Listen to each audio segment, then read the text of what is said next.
આજે નર્મદા વન વિભાગ દ્વારા જિલ્લા કક્ષાના વન મહોત્સવનો કાર્યક્રમ રાજપીપળા સરદાર ટાઉન હોલ ખાતે રાખવામાં આવ્યો હતો।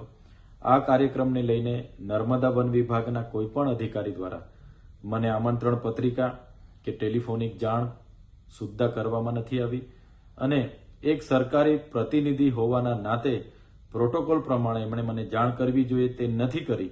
એનો આવનાર દિવસોમાં અમે ખુલાસો માંગીશું। બીજું, મનસુખભાઈ વસાવાએ નામજોગ આક્ષેપો કર્યા છે કે ચૈતર વસાવા ધારાસભ્ય હોય અને જંગલો કપાવી રહ્યા છે, ત્યારે મનસુખભાઈ વસાવા ડેડિયાપાડા અને સાગબારામાં આવીને જોઈ નર્મદા જિલ્લામાં જો સૌથી વધારે જંગલો હોય તો એ અમારા ડેડિયાપાડા અને સાગબારા વિસ્તારમાં છે।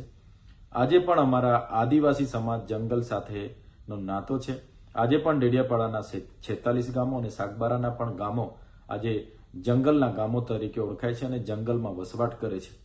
આજે એમના ઘરો પણ ત્યાં છે, એમની ખેતી પણ ત્યાં છે અને ઘણા લોકોના પેન્ડિંગ દાવાઓ છે, એ પણ સત્વરે આવનાર દિવસોમાં મળે એ સરકારમાં અમે રજૂઆત કરવાના છે અને ડેડિયાપાડા અને સાગબારાનું જંગલ સચવાય એવી રીતના અમે પણ પ્રયાસો કરીએ છીએ।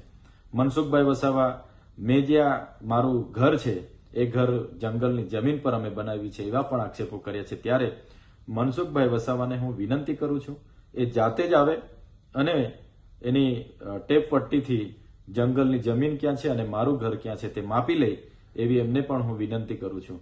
મનસુખભાઈ અવારનવાર આવા નિવેદનો કરવાની એમની ટેવ છે। ચૈતરભાઈનું નામ લીધા વગર એમની રાજનીતિ ચાલવાની નથી, એટલે મનસુખભાઈ, એમની ચાલ, એમનો ચહેરો, એમનું ચરિત્ર અમારા લોકો જાણી ગયા છે, એટલે મનસુખભાઈ દુઃખી થઈને આવા નિવેદનો આપ્યા કરે છે અને એને લઈને અમારે કોઈ લેવા દેવા નથી।